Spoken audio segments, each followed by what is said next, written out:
Jordan, welcome to the Degrassi Kid Podcast. I'm so excited to have you here. Thank you so much for having me. I big appreciate it. Oh, I'm going to fangirl so many times throughout this interview. But one thing I always like to do is tell people, like, how do I get these opportunities? And that's because I actually previously met you at Linda Schuyler's house during her book launch. Did I make a good impression? You did, yes. Oh, you always got to worry, right? The question I have for you, though, is did you read The Mother of All Degrassi? Of course I did. I was like laughing. I was crying.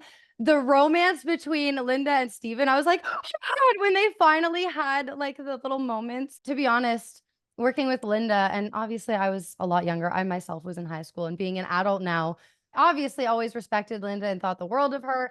But now it's like a whole new level of respect. And yeah, also we're both Aquarius, which I didn't know. I didn't know.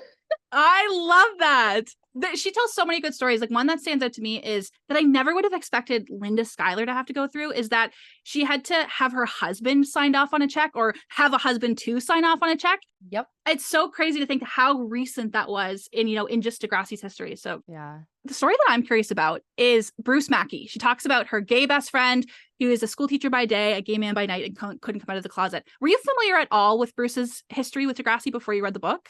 No. And it's one of those things where, like, going back in time in my head, I wish that I had been more just curious about Linda's history and really just like, why is she doing this? And really the only thing that I truthfully knew was that she was a teacher at one point, and how like it makes sense that now she's created a story telling all of these different issues with kids and stuff. So I thought, it's because she was a teacher, and oh my goodness, like, so very different than the picture that I had of Linda in my head. I totally agree, because I've read every Degrassi interview, watched everything, and it's always Linda Schuyler was a school teacher who created Degrassi. Kids at Degrassi Street, and then we just go right on into Degrassi Junior High and skip this whole portion of her history. I'm curious, though, what was it like for you to learn that there was so much queer history to the show, knowing that she had this friend who couldn't be themselves, and then now you're playing a character who is so outwardly themselves on Degrassi? Did that change a little bit of the perspective you had about Adam's role in Linda's life? Absolutely. Obviously, with Degrassi being just such an advocate for so many different, taboo topics, I just figured it was kind of like, like another story, like, like bullying, or like teen pregnancy, or like all of the many topics that are brought up. I just kind of figured, like, this is a very important topic, and it's just another one that Linda added, in there. Yeah. But I had no idea the personal impact that those storylines played in Linda's life. I remember one of my best memories with Linda is we filmed a web series together where, to promote her book, we went to all these Degrassi locations, and we went to Bruce's house. And that's when I got to tell her that for the first time, my coming out story. Oh, and it was so beautiful. And we got to hug, and she told me how much Bruce meant to her. And I got to tell her how much Bruce's legacy made an impact on me. And it's one of my favorite moments that I have with Linda. And it means so much. Oh, I love that. I know, isn't that beautiful? The other thing is, I'm actually, times of recording this, I'm going to be seeing you this weekend, because we're both going to be part of Canada's Walk of Fame. And I actually have to get up on stage and give a speech. I know you've done many of those. Any advice for me on what to do when I get up there and how to handle it? Okay. I know we kind of like had some chats. So I will be honest with you and everybody else listening that, I stream, and I've been very much so online. But as far as actually going to events like this, I feel like, obviously, I like, when I received the email with the invitation, I was like, oh my goodness, yes, like, I'm so honored. I'm so excited. But now, like, especially because it's like 4 days away, or so the nerves are hitting me. So I feel that with the nerves. I'm a little bit out of practice with this. I'm very, very stoked. But honestly, like, be yourself. That's what I'm always big on for things like this. And you're going to do so amazing. And I'm so excited to see you up there. Oh my goodness. I can't believe it. I can't. When I found out that you're also going to be there, I lost my damn mind. I was like, this is the perfect time to do an interview. We'll chit chat, and then we'll be best friends by the time we get there. It'll be amazing. Oh yeah, absolutely. We got to take selfies. Oh, please do. I'm going to be bragging. I'm going to be like, look at my new best friend. One story that I think is so fun. Anytime someone needs a Degrassi fan, Linda just like sends them my email. And I'm very, very happy to do anything they want. But I had this meeting with them. We were on Zoom for like 40 minutes. And then they were like, oh my God, we have to get you on stage. Do you feel comfortable giving a speech? I was like, yeah, sure. And then the next time I went to Linda, she threw my birthday party. Crazy. I had mentioned, I was like, oh, I'll see you in 2 weeks. And she was like, why? And I was like, because I'm going to be a part of Canada's Walk of Fame. And she was like, I thought they were just interviewing you for an article. And I was like, I did too. So she didn't even know that this was going to become me being on the show. She just thought they were going to interview me, and I was happy to do it. So I love that. That's amazing. Degrassi Kid. I know, right? One thing I do on a podcast normally with guests is I will talk about their time on Degrassi, but we'll also paint a picture of everything that's going on outside of their lives, their career before Degrassi, their career after Degrassi. The thing about you, Jordy, is you have done so much in your life. So what I'm going to do for the listeners is I'm going to give them a recap of all of your accomplishments. And then at the end, we'll pick one or two standout memories and talk about them. How does that sound? I feel like my ego is going to inflate. This is huge. I was like, what could I even possibly talk about? There's so much here. Okay, when we are talking about Jordan Todosey, we have someone who has 31 acting credits, including leading roles in Life with Derek and Degrassi. You've done voice acting in shows like Friends and Heroes and Will is Wildlife. Your first role was in 2005 in The Pacifier with Vin Diesel. Very cool. You won a Golden Sheep Award for your role in Santa Baby. You also make music and even recently released 2 music videos called Hard Money and Warning. You were an executive producer of your own short film called You and Me, which you also starred in. You're an online content creator, a Twitch streamer, and a yoga enthusiast. Jordan, did I miss anything in that long list of accomplishments? I think you got it all. I mean, that's a great sum up there. It was great preparing for it because I got to watch all the music videos again. I got to go back and watch your short films because I watch all these stuff when they come out, but then it was so nice to go back and watch everything from the beginning. In all of these lists of accomplishments before we get to Degrassi, is there any one of these things that you're like, holy shit, I can't believe that this happened? I'd say more recently is the music videos. Music has been a huge passion of mine. And it's another avenue that I've been, I was very wary to get into. And during COVID, it really kind of pushed me when I wasn't auditioning and when I was like, what am I doing with myself? It really pushed me to, you know what, let's just do it. And I'm so thankful I did. Directing and producing both those music videos was like personally a very big accomplishment, as well as obviously creating the music. Yeah, so fully pee soon, and that I'd say was like a really big moment for me. And I know even like reading Linda's book and the moments where she's like, can I swear on this? Yes, please do. Please do. Where basically it's like the fuck it, I'm going to do it myself. And she's like, telling the stories where she's figuring it all out. She's learning the equipment herself. She's making pitches before she even herself has figured everything out. I totally related to that. And it was so inspiring reading her story. And I know for my music videos, that's very much so how it felt when I was creating that. It's like, all right, we're just going to figure it out as we go and just jump in, both feet in and go for it. So that is incredible. I love that. I love in the music videos how they like blend into each other, like they're a continuous storyline. I love all the creativity that went into that. It's so fun to see. I love keeping up with Degrassi actors afterwards because the show made such a huge impact on me that I love that there's other avenues that I can now support you guys and be there for you and listen to the stuff that you're making. So I absolutely love your music videos. Well, we all appreciate that because that means the world, No problem. Oh, I love doing it. And then I get to learn more things and I get to bring them up during interviews. So I love that. Something that I know about you is that you started acting when you were in elementary school. And I know it was kind of this thing that like your parents thought it might fizzle out for you. And then you just got gigs and you soared with the career. But I'm curious, before you started booking these gigs, what was it that made you want to become an actor in the first place? Okay, so this is a funny story. And I don't know if you'll remember, or hopefully a few people watching this will remember the old Rogers commercials. There was like a young girl, and see, now I'm really picking my brain about like what she would say, but essentially there was probably some catchphrase, Rogers high-speed internet or Rogers phone, whatever it was, right? And for whatever reason, I remember seeing this young girl who obviously I felt like, oh, like, I somehow related to her, I guess, based on looks or the way she was. Maybe she was quirky, whatever. And obviously, yes, I watched other shows too. But for some reason, this Rogers commercial girl, because she did a series of these commercials, right? She was like the character for it, the face for it at the time. Yeah. And I remember watching these as a kid and being like, Mom, like, why can't I do that? And they would have like a phone number at the bottom, like call Rogers today to set up your internet or whatever. And so I kept calling this number and being like, can I be the Rogers girl? And so and yeah, so that was one thing specifically that I remember. And obviously my mom kept getting then calls to the house phone, being like, oh, like you called to set up some like, and she's like, no, like, oh my goodness. Oh my God. And I must have been like, I don't know, I'm guessing between the ages of, 5 to maybe 6 to 8 years old ish or so. Yeah. And I remember for, a couple years, it was really just trying to tell my mom, like, I was serious about this. I wanted to do this. And like you said, they thought, oh, okay, well, she's young. It's a phase. And being very wary of that industry, my parents were like, we don't know. But when it was like year after year, I was like, no, like, I want to do this. I want to do this. Yeah. And yeah, so eventually they were like, okay, she's going to keep calling the Rogers commercial if we don't do something. That's incredible. Is it like your dream to land a Rogers commercial someday? Is that going to be your I made it moment? Yeah. Rogers sponsor me. No. Oh my goodness. We had so many fan questions come in, so I'm going to try to sneak them into this interview as much as I can. Awesome. The very first question we have is from a Degrassi fan named Catherine, who of course wants to talk a little bit about the crossover between Life and Derek with Degrassi.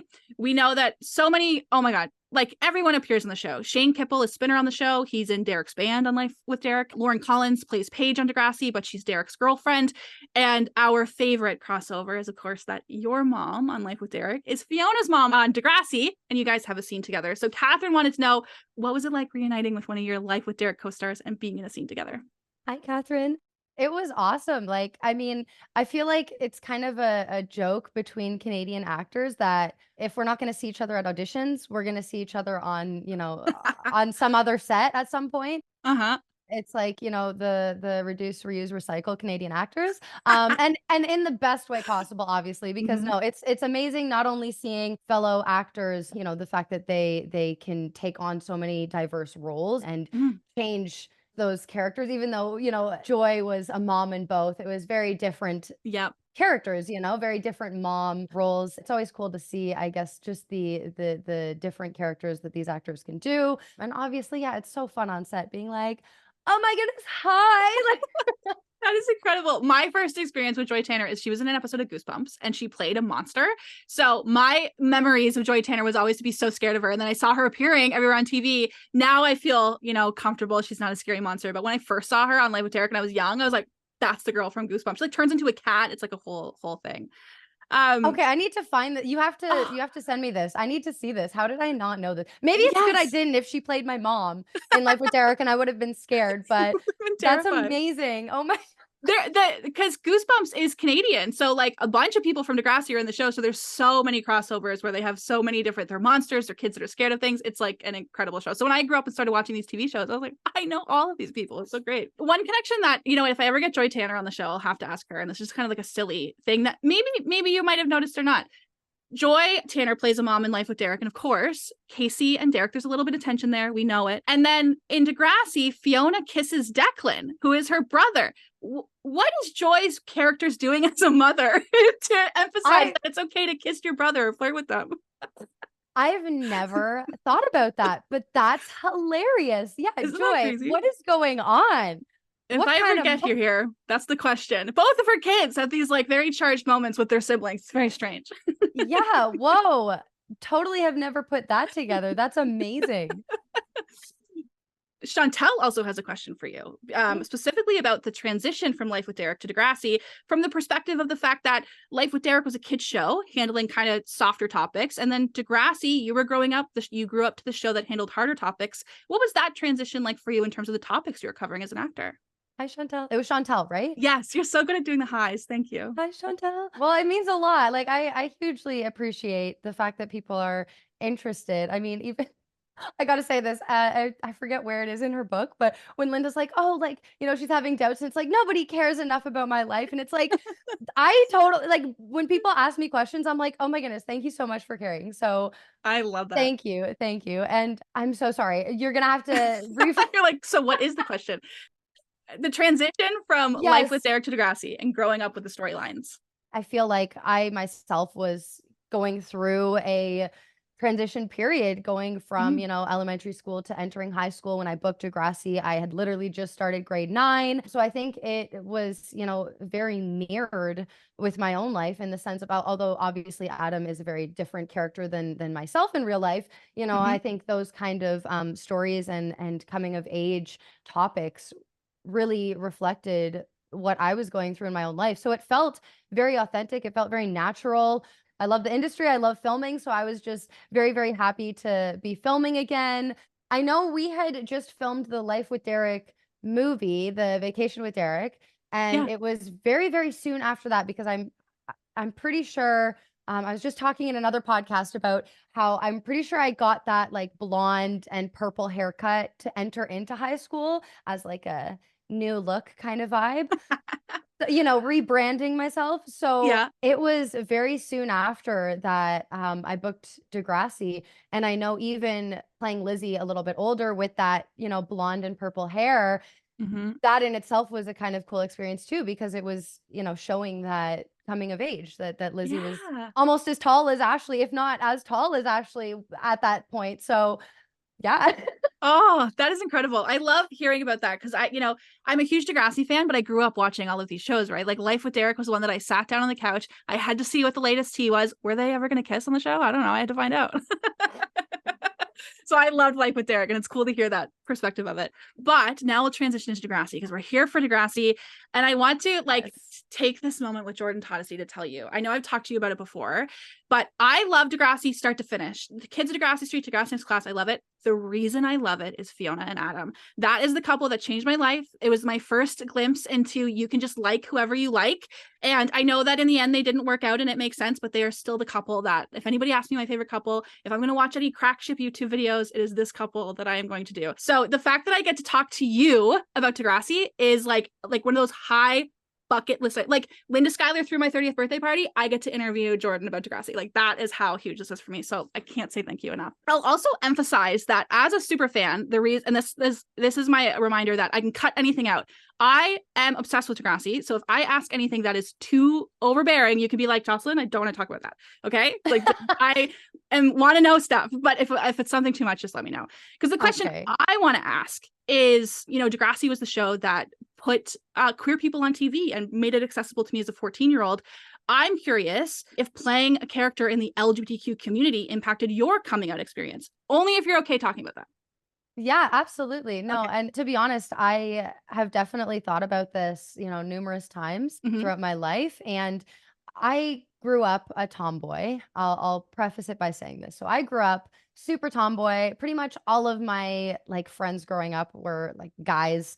And, I literally was that girl that was like, okay, I'm going to put all my hair up in a toque and look like the guys because, I thought they were just so cool. I looked up to my friends, obviously. So for me, playing this role, it was really the questioning of, my feminine and my masculine energy, and especially going through puberty. I was in high school, as I mentioned. I was in grade 9 when I was cast as Adam. And so going through puberty myself, obviously, there's a lot of hard-hitting questions that I was asking myself. And although I definitely identify as she her, and I definitely am very attached to my feminine energy, I am a tomboy through and through. And I think it really helped me to just be really confident with my own masculine side and my feminine side, as well as, yes, I do consider myself bisexual. So for me, it was, very, I guess, an awakening of some kind to maybe kiss girls on screen and get into the mindset of Adam. Yeah, I love that. But no, honestly, I'm not trying to show off my tattoos too much, but I actually got 2 tattoos recently. They're from card captors, so I love anime. I grew up watching anime as a kid. And so I loved card captors, and these were my 2 favorite cloud cards. It's the watery and the fiery. And the watery is, a little girl. The fiery is a little boy. And symbolically, my, left side is feminine energy, right side is masculine. So masculine being, the fiery energy, the fire under your butt to make you go out and do the giving energy. And then female, or feminine is receiving and watery and nurturing and all of that. So those were a big piece for me that really just is symbolic of that in my own mind and body, I guess. That is so cool. I love any reason to show off my tattoos. So me too, because mine are Degrassi tattoos. So there's an episode called Chasing Pavements. That's the one where Fiona and Adam break up, and then Fiona comes out of the closet and she says, I'm in love with her and she's a girl. And that's the moment that I was like, oh, I'm gay. Like that's what's going on. So I got the quote tattooed. This arm says, I'm in love with her. And this arm says, and she's a girl. And that's anytime I can bring it up, I will bring it up. Yes. So I understand. Yes. And Adam was that for me. Adam was like, I wanted to be Adam so I could date Fiona. And that was like the first glimpse of like understanding where my masculine energy lies. I think even for Halloween, I dressed up as Adam one year. Like I loved Fiona because I idolized her as a girl, but like Adam was my avenue to do that. So I really, really, really loved Adam and related to him. I want those photos. Oh, deal. Oh, they're so accessible. I share stuff about my Degrassi past so all the time. That's amazing. I love that. I also share my embarrassing secret that I don't think I would ever tell anyone is in that episode in Chasing Pavements Part 2, speaking about kissing girls, there's the scene where the camera goes over you or Adam and Fiona. It's the one where she puts her hand up his shirt and he goes, "I'll have a 6-pack soon." If that clip has 1 million views on YouTube, I am all 1 million of them. That was my moment on Degrassi. I was like, oh my God, I love this show so much. And that's why I'm here now. Oh, this is a great time to transition into talking about auditioning for Degrassi. Because as we know, well, the super fans know that you didn't necessarily audition for Adam. You auditioned for an androgynous lesbian named Zoe. How did you go into that audition when you got it? I didn't even remember the name was Zoe. That is so cool that you got that info. I know everything. I know too much. That's awesome. I admire that. Oh my goodness. So yeah, I remember it was kind of a throwback to, when I was a kid and I would put my hair up in a toque because I'm pretty sure exactly what I did. I probably would have had the blonde hair with the purple at the time is my thoughts. I know I had it because when I did book it. So it was either just after the auditioning process that I would have done that, but I feel like it would have had to have been before because it was filmed and I know it's so hard to get all the timelines. But yeah, so I would have had the blonde hair with the purple. And obviously that, in my opinion, was very feminine. So I thought, okay, let's put my hair up in, a toque. As I mentioned, I did that when I was younger. So it was very like, all right, let's pull this out. And I'm pretty sure I just wore like a baggy shirt or sweater of some kind. Essentially, not knowing really who Adam or who the character was going to be, but in a sense trying to, seem more masculine, I guess, and hide most of the feminine qualities that I could.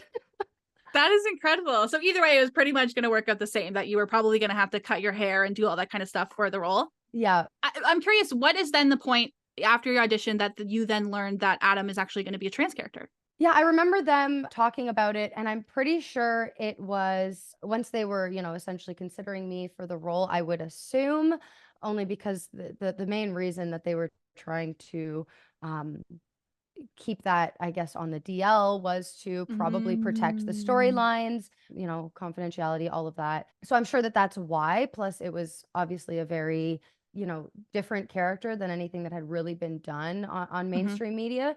So I remember it being just a very open conversation of how would you feel? I'm pretty sure my mom was in the room and we were all just kind of talking.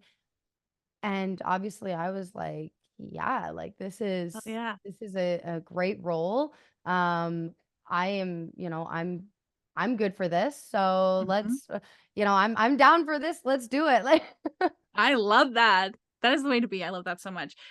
For me, well, 2 things. One, I always feel so good knowing, like, I know that when it comes to queer storytelling, Degrassi does it best. So I always feel comfort knowing, like, I know the actors were always definitely into it and they had these conversations about it. So I love that about Degrassi, that behind the scenes, they're so gentle with that too and making sure everybody's open for it. But for Degrassi, Adam was my very first introduction to what it meant to be a trans person or have trans stories or have trans people on TV. And Marie wants to know, what was your timeline with understanding what it meant to be trans? Were you familiar with it before you got on Degrassi? Was this also your introduction to it? Hi, Marie. It was honestly a very new idea to me. Like I had never really been introduced.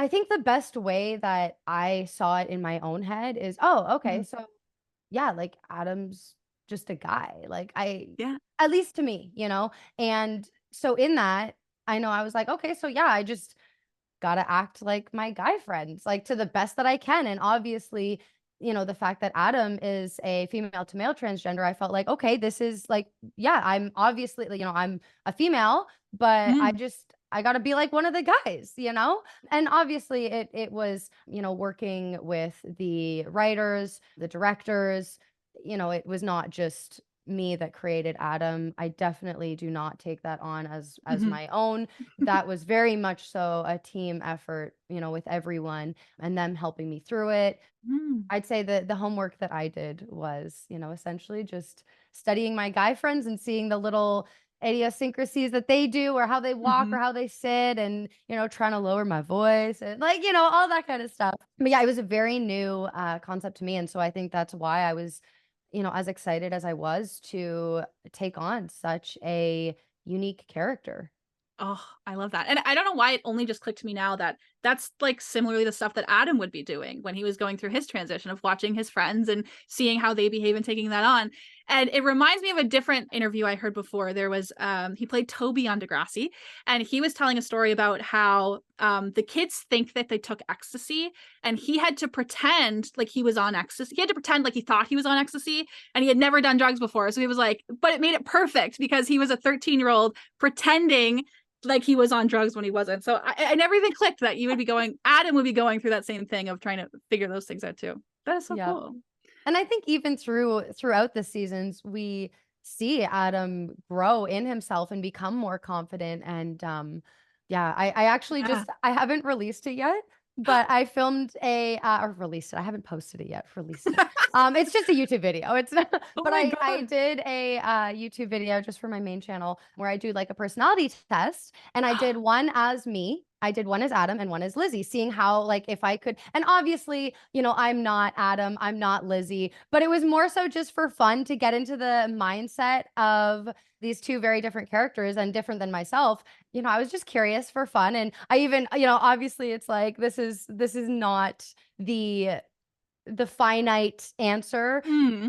but it was very fun because even, I was talking a little bit about that as doing this. And it's like, I think, at first maybe Adam was a little bit more insecure, especially in the first season. And then slowly as the, seasons progressed, I think he became more and more self-assured and confident in himself and found his own roots. That is so cute. I love that you get to play Adam and Lizzie just whenever you want to. That is so cute. I love that. I even put my hair up in the toque for that video when I was doing Adam's. Obviously, I still had makeup on, but it was Oh, just a nice little homage to Adam and Lizzie in that moment. But I have to edit. It's about like 3 hours worth of content that I filmed, so I have to edit that. So oh my God. Okay, I was listening to your most recent podcast. I think it was the Quinn Marr show. And you had yeah, talked about how Lizzie was a character that you could leave behind because she was just a character you played, but there was no physical difference between you and Lizzie. But then with Adam, you had to cut your hair, you couldn't do your nails, you couldn't do any of those things that might feminize you outside of the show. I'm curious, what did that feel like to play a character that you couldn't necessarily just leave on set at the end of the day and had to come with you? it was definitely difficult, especially when I myself was going through, puberty, as I mentioned, and really trying Mm-hmm. to grow into my own skin. It for sure posed challenges. Mm-hmm. Um, Challenges are good though. And I Mm-hmm. think truthfully looking back, I can see how much it did really give me more confidence in both my masculine and feminine energy, as I was kind of touching on before. Physically, the binding, especially in the later seasons, was physically difficult.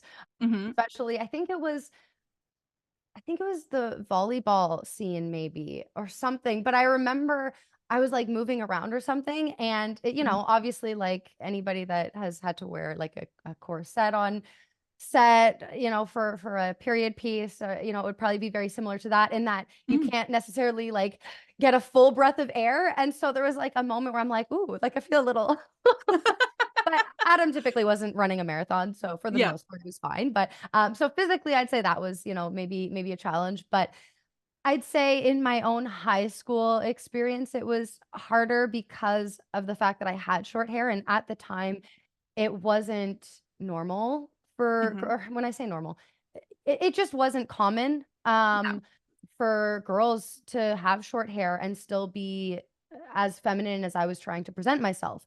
And Mm-hmm. so, I would definitely overcompensate by wearing a lot more makeup, push-up bras, all of that kind of stuff to, try to feel like, okay, I'm a girl. And there was definitely some maybe bullying is being a little bit over dramatic, but at the same time, there was moments where I felt like people were judging me just based on the fact that I had the short hair, and they're, making rude comments. Oh, I don't even want to say the words because they're rude. And I know there was one moment that stood out to me, not in high school. I was actually in a Tim Hortons lineup, going to order like a coffee or whatever. And I was just wearing like probably a sweater or something baggy and not obviously very, tight fitted or feminine. And an older gentleman had me on the shoulder and he said, "Oh, excuse me, sir." And I turned around, and then obviously he instantly was like, "Oh, I'm sorry." But it was one of those moments that for me, I was like, oh, as somebody that was once again wanting to present myself as a girl and, be looked at as beautiful and pretty. If anything, I think those moments allowed me in some small sense, to relate to Adam on obviously the opposite level of him wanting to, be more masculine. Yeah. And so for me, it was, I wanted to be more feminine. So I think it played, great to work off of for Adam and creating that character. But it was definitely difficult for sure in moments like that. That's so interesting because in terms of, girls aren't supposed to have short hair, I related to that because I was a girl who was inside, I was a lesbian and I didn't know, and I wanted to have short hair, but I knew that I couldn't because I would be made fun of for having short hair. So I didn't cut all my hair off until I was an adult who was out of high school. And it was like one of the things I was actively waiting for, of like, okay, well, like grown women are allowed to cut their hair, but in high school you can't have short hair. So I can understand that at the time people would make fun of you for something like that. And it wasn't just like a freedom of expression kind of thing. And I think it was also because obviously Adam hadn't been shown on TV either, and that was all very confidential. So it was never, I mean, once it was made known, I think there was a little bit more understanding and maybe a level of respect even. Yeah. But before that, it was not so fun. High school's brutal. I mean, Degrassi captures it well. Kids will tell you what they really, really think. Yep. Okay, so I have some opinions about Adam and the way that Adam was portrayed, and I'd love to just like chat with you about them. There's a conversation around Adam about whether or not they should have hired a trans actor, and that's not a conversation that I'm worried about. I think at the time it makes sense. You were the blueprint. But the question that I have, or maybe the discussion I want to prompt, is at the time there was a lot of discussion around why they shouldn't hire a trans actor because they didn't want to have someone who's going through that private transition to be so publicly out on TV. They'd have to change their body for the show. Maybe they weren't comfortable with it. The scenes where they have to play Gracie might be too difficult. And one of the conversation pieces was that's too much to put a trans kid through on TV. But the question that I always wondered was, why is it okay to do that to Jordy, who also has to change her body and change her look and take the character home and has to go through those moments where now she's on TV having to be a boy? So I guess kind of the discussion question I have is, do you feel like, we love Degrassi, but do you feel like there was care put into the fact that you weren't a trans kid and you were just a regular girl playing a boy on TV? I mean, it's so hard to answer this because obviously at the time, I was so like, I love acting, it's such a passion of mine. So I was very much so like, yes, I can do this. Like, I want to do this. I can, oh yeah, like I can handle this easy. I'm a tomboy. And so I think the hardest part for me was when I started to essentially want to feel more feminine, it was the moment of, oh yeah.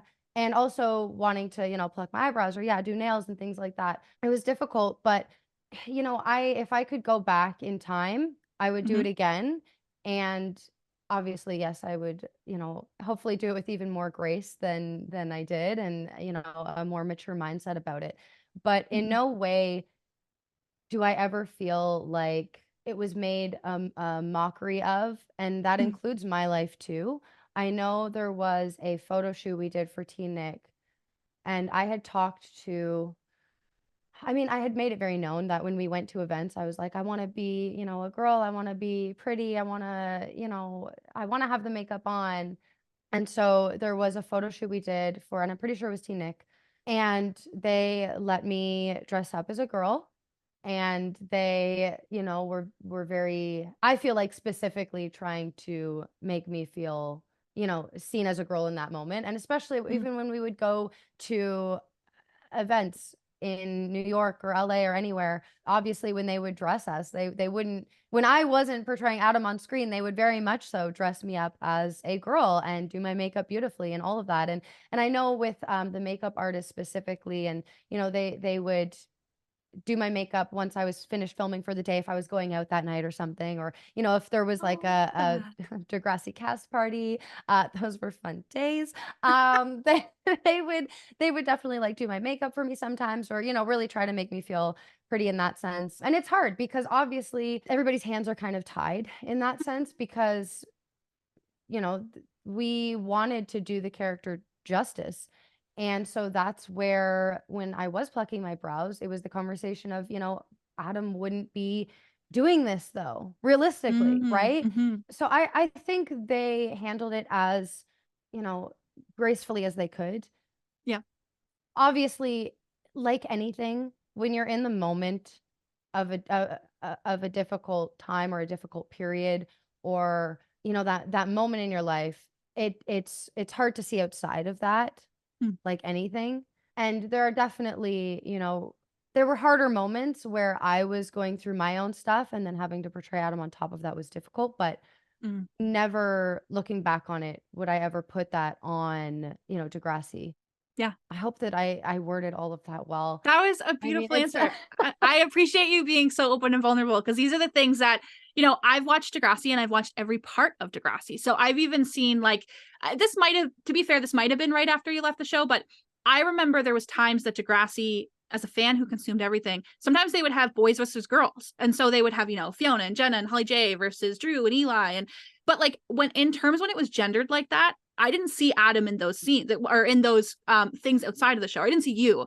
So I can understand maybe the conversations at the time were maybe like, well, does Jordy fit with the guys because she plays a guy character and this is for promotion? Right. Or does Jordy fit with the girls because she's an actress? So, as just an observational queer kid trying to figure out where I fit in, I was kind of observant as to where you fit into everything and what you were going through behind the scenes.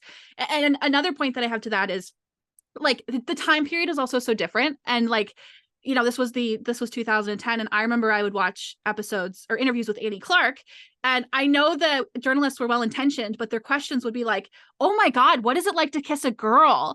Meanwhile, I'm watching her, admiring her for the fact that she's playing this queer character, and all of the conversations about are like, how could you do that? Oh my God. And they don't have the intention of making it seem like it's bad to kiss a girl, but when you're a kid consuming every part of the show, your eyes are kind of open into, well, this is how I perceive Degrassi, but how's everyone else kind of perceiving this? So I appreciate your candor and being so honest about your opinion. I appreciate it. On that note, it was really interesting to hear in Linda's book some of the backlash that she got. And obviously, like anything, you're never going to please everyone. You're never going to be able to make everyone happy. That's a huge life lesson I've had to learn as a people pleaser. Yeah. But it was something that I never, saw the other side of. And luckily, so blessed to have received so much positive feedback with Adam. It was really just never even like a thought, like how could somebody, disagree with these stories that are so important to tell? But you're always going to have people that disagree, or that want to, there are builders and there are destroyers, and there's always going to be people that will try to destroy, especially when you're trying to, show love and positivity and help others and tell stories that are important.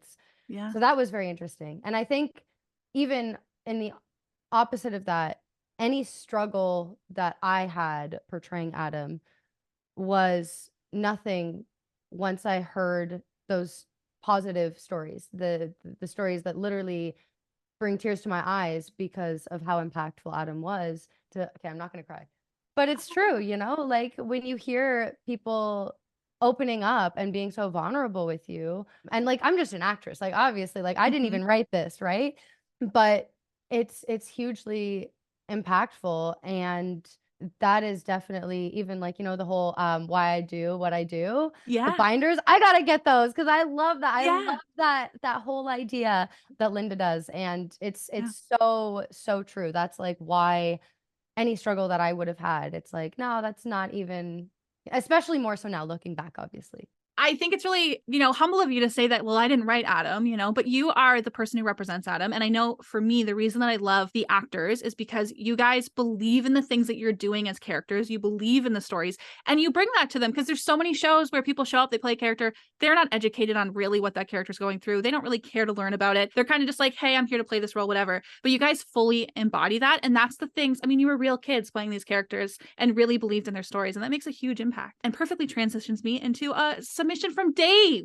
Dave wanted to tell you that Adam was so important to our family when my own teen came out a few years ago and began exploring their gender identity. Adam helped them see how they weren't alone. They could finally watch a show they loved and see someone just like them. I'm sure you've received your fair share of letters over the years from fans who identified with Adam and deeply appreciated your performance. Dave wants to know, are there any particular letters or personal stories that still resonate with you? Or was there a moment when you realized just how important Adam was to trans kids and their families? Thank you so much, Dave. I appreciate that. There's been so many moments and continued moments, even when I'm live streaming on Kick now, or, even if I just go live on TikTok, there's been so many beautiful comments and messages that I've received. It's hard to pinpoint just one, but I will say, I know somebody personally who had opened up to me, and I think obviously because it was in person, I just remember we were hugging, and and they go by Adam. So it was a really cool moment where, Oh my God. That was, it's meaningful when it's somebody that as well. And I know there was even conversations that we had together about the character, and because I was still filming at the time, which was really great for me, I think, as an actress, but it made an impact on me for sure. Oh my God. It's one of those things where, as an actress, it's like, this is why I love teaching yoga. I feel like it's a community service in some sense. Yoga has truly helped me in my own stuff. And so I love teaching it. I love doing it. But in some sense, Adam was a community service to people who can relate to him. And that's also, anybody that's dealing with bullying can, I think, relate to Adam. He's such an advocate for so many different people. Even for myself, just, realizing, okay, yeah, I'm bisexual, and just exploring your own self, your own sexuality, and being confident in that. That is so beautiful. I remember many, many years ago in an interview about my body as a cage, you said, my body as a cage is when I really met Adam. What did you mean by that?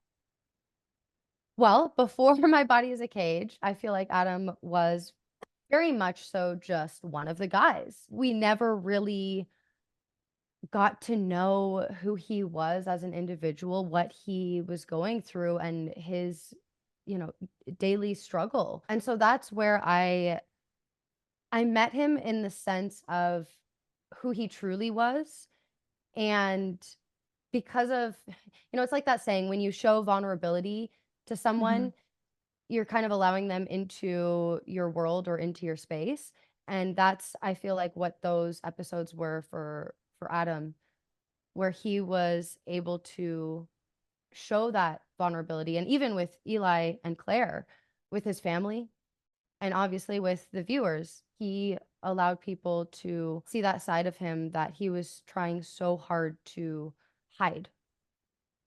And so I think that's where there was more respect for him as well. That is so beautiful. And I'd say I fell in love with him throughout the whole, like, all of the seasons, because, watching him grow was magical. You fall more and more in love with Adam, I think, as you watch the seasons go on, and you see him become who he really is, I totally agree. And one of my favorite actor stories is that I know Monroe Chambers has like 100 times has said how Adam affected him in real life, because later he had someone in his family who had come out as trans, and he had this such this close personal connection of, being at that table with you or with Adam and having that conversation, and now having that same conversation in real life. So I'm curious. You write about the Florida Family Association, the people who pushed back heavily. For context for the listeners, the Florida Family Association was always against Degrassi's queer characters, but like really against Adam Torres as a character. They were a Christian fundamentalist group. And then, oh my gosh, in season 12, all of a sudden we meet this Christian family from Florida who has issues with the trans character Adam, and Becky ends up falling in love with him. But before, like during that time period, were you aware that the Florida Family Association was like boycotting your character like this? Did you find out in the book? How did you feel? And to be honest, maybe they had told me about this on set. If they did, that's just me being young and being like, oh, whatever, it's fine. Because I was young. And once again, even, I'll reiterate how reading this book, it's one of those things where it's like, wow, I really, if I could go back in time, obviously it's a level of maturity, I think, that I have now versus then. Yeah. And definitely a different level of respect for Linda and all the push that she truly had to do and go through time after time to leave the legacy that she has left. I interviewed Craig Arnold, who played Luke Baker. I asked him if he had heard about it before, and he hadn't either. So I assume they probably wouldn't have to like protect you guys as kids. But it must have been so crazy to read that and be like, someone was boycotting me? Like they like led their biggest boycott because of you. Whoops, sorry, we're just trying to spread love, but we're just trying to spread love. And of course, everybody loved those episodes. You got a Peabody Award, which is at Linda Schuyler's house. So forever at Linda Schuyler's again, we're going to take a picture with that award. That's my dream picture with you. And nominated for Geminis. I'm like, do you have any stand-up memories of going to these award shows or the Peabodys and accepting those? What was it like for you? It was amazing. I mean, it was amazing. Standout moment, I think there's two. So you mentioned the Peabody. At least I'm pretty sure it was the Peabody Award. Went with Linda, and it was in New York. So that's why I'm thinking it. I'm pretty sure it was the Peabodys. That makes sense, yeah. And we did the award thing, and that was amazing and incredible. And we ended up going out for sushi after. So with Linda, Steven, Ian would have been there, the whole team. And I love sushi. So I was like, oh yes. And I'm used to mall sushi, just cheap, corner store sushi kind of thing. And no, obviously I've gone to nice places, but never like this. They didn't give us soy sauce or wasabi or anything. Cause they said, no, the way that it's presented is the way you're supposed to eat it. That's how, it was bougie. It was so bougie. I remember walking back. We were outside in New York after a very fancy sushi dinner. And Linda, obviously, she has a way of just making people feel so welcome and also just very special. And I felt very, very special. I was walking back and I was cold. I was oh, I'm just chilly because I was wearing a little dress or whatever. And Linda took her scarf off and wrapped it around my arms. And obviously, as a kid, I'm oh, thank you. And after reading the book, and now I go back and I'm just I felt so special. And yeah, so that was definitely a standout moment. I know it wasn't specifically about the awards. The one that is specifically about the awards is accepting the Gemini Award. That was a huge honor, a huge deal for me. I was, on cloud nine. That was an it moment for me, for sure. I love that. Now that I've met Linda Schuyler, I appreciate the moments people have with her so much more because I get the warmth that she has. And she does. She makes you feel like you're the only person in the room and you're the most important person in the room. And I remember I was nervous to meet her the first time. And I remember Ian Christensen was your nerves are going to dissipate the minute you meet her. And it did. And she just made me feel so comfortable. She made me feel like we've known each other forever. And now I would say Linda Schuyler is my best friend. And I think everybody would say Linda Schuyler is her best friend. Oh. I'm curious I know it's a long time ago to remember, but was there any moments that you were able to connect with Linda over the story whenever it was airing? Did you have any conversations about the impact of the story with Linda that stand out to you? I'm trying to think of a specific moment. I mean, there was many times where we would have discussions with, especially during My Body is a Cage and really building the character. We had many talks with, the writers, the directors. We would, even for other episodes and even just little check-ins, I feel like it was a pretty, normal occurrence, which I think is really good and really important. And yeah, I think that was a good testament to how serious they took it and how sensitive they were with the character. So I feel like it was a pretty normal thing. And, we would, talk about it when we were traveling or doing interviews. Ian was always so great at helping coach me with interviews. And I still I have a nervous laugh. And I remember him telling me, like, just so you know, like, if it's a really sensitive topic, Oh you my can't God. be like laughing when you're talking about it.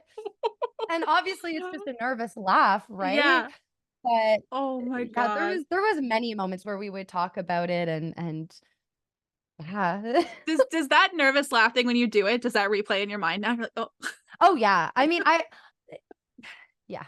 It's I don't like watching interviews with Mhm. I feel like this is a lot more chill. Mhm. And I'm in my own space, so I'm like Love that. relaxed, and I feel like we're just kind of hanging out and chatting. But when I look back and watch like old CTV interviews or like stuff like that, and I'm just like, I oh man, Oh, it is it's very hard to yeah. so cringe. I love It's it. I love hearing it's that. it's the cringe. It's the post-hand cringe, the reliving cringe, yeah. Oh, well, one thing I will say about Linda is that, like, I think it is so clear that the My Body is a Cage episode means so much to her. I got to work closely with her when we were doing the promotional tour. One of the things that we were going to try to do is to talk about the big standout episodes when we visited Degrassi Next Generation. And she was like, adamant. Funny play on words. She was adamant that, like, we have to talk about My Body is a Cage. We didn't end up filming that, but that was like the first one that she was like, we have to make sure that this is talked about if we talk about it. Then we didn't end up doing it, but I vividly remember her being like, oh, I'm like learning what like episodes stand out to Linda Schuyler, the creator of the series. So that was really, really cool. That's awesome. Obviously, we have to transition into the fact that Adam passes away. So I'm curious. We all know that the time just came that your contract had ended. You chose not to renew. In your words, are you comfortable telling us a little bit more about that? Yeah, for sure.